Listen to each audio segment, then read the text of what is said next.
রোনালদোর গোলে ২৫ বছর পর জার্মানিকে হারিয়ে ফাইনালে পর্তুগাল। সাম্প্রতিক সময়ে খেলোয়াড়দের ফর্ম ও ইনজুরি বিবেচনায় নিয়ে পর্তুগাল ভালো অবস্থানে ছিল। অন্যদিকে ইতিহাস ছিল জার্মানির পক্ষে, তার উপর খেলাটাও তাদের নিজেদের মাঠে। উয়েফা নেশনস লিগের প্রথম সেমিফাইনালে তাই হাড্ডাহাড্ডি লড়াইয়ের প্রত্যাশায় ছিল সবার, কিন্তু মাঠের খেলায় পর্তুগালের সোনালি প্রজন্মের সঙ্গে পেরে উঠল না চারবারের বিশ্ব চ্যাম্পিয়নরা। আগে গোল করে জয়ের স্বপ্ন দেখলেও চিরতরে ক্রিস্টিয়ানো রোনালদো ও কনসিয়াকো জ্বলে ওঠে পর্তুগালদের এনে দিয়েছে ঐতিহাসিক জয়। আর তাতেই দ্বিতীয়বারের মতো প্রতিযোগিতার ফাইনালে পর্তুগাল। বুধবার ৪ জুন রাতে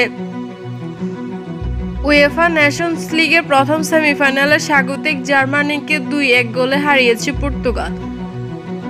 গোলের দ্বিতীয় অর্ধের শুরুতে জার্মানি এগিয়ে গেলেও ফ্রান্সিসকো কনসিয়াকো ও ক্রিস্টিয়ানো রোনালদোর ৫ মিনিটের ব্যবধানে পর্তুগালের পক্ষে ২টি গোল করে জয় এনে দেন। এ জয়ে জার্মানির বিপক্ষে দীর্ঘ ২৫ বছরের জয়খরা কাটল পর্তুগালের। এর আগে ২০২০ সালে ইউরো সর্বশেষ জার্মানিকে হারিয়েছিল পর্তুগাল। সেই ম্যাচে ৩-০ ব্যবধানে জয় পেয়েছিল সেকাওরা। আগামী রোববার ৮ জুন এরেনার ফাইনালে পর্তুগালের প্রতিপক্ষ হবে স্পেন বনাম ফ্রান্স এর মধ্যকার সেমিফাইনালে বিজয়ী দল।